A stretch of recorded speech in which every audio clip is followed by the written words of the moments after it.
Hello and welcome back to another video on the Autodoc YouTube channel.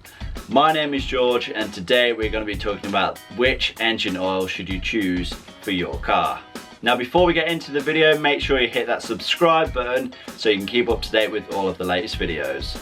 Now then, when it comes to engine oil, the most important thing is that you have the correct grade engine oil for your engine. Now, what does the engine oil grade actually mean?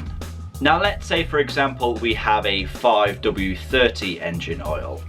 Well, the number before the W, in our case it is a 5, is the viscosity of the oil when it is cold. So the lower the number before the W, the thinner the oil. And the number after the W, in our case it is 30, is the viscosity of the oil when it reaches operating temperature. So the higher the number after the W, the thicker the oil is going to be when it reaches operating temperature.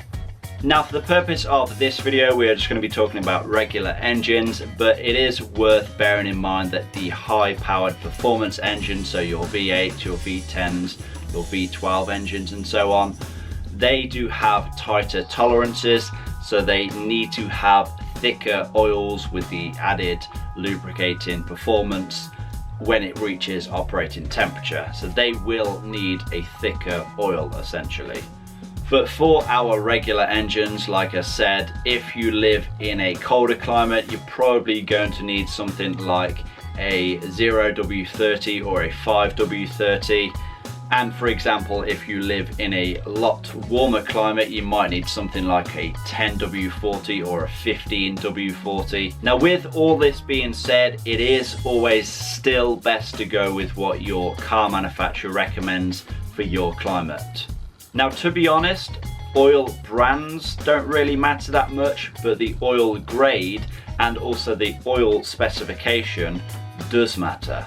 For example, in my personal BMW engine, it calls for 5W30 LL04. Now it calls for the LL04 because not only is it a long life oil, but it is also a oil which contains less sulfur and ash.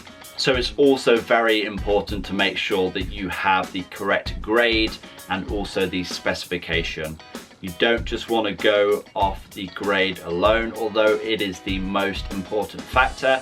You need to consider other things as well. Like I said, if you have the correct grade and the specification, then you pretty much should be good to go. Okay then, so I think it's time to wrap this one up.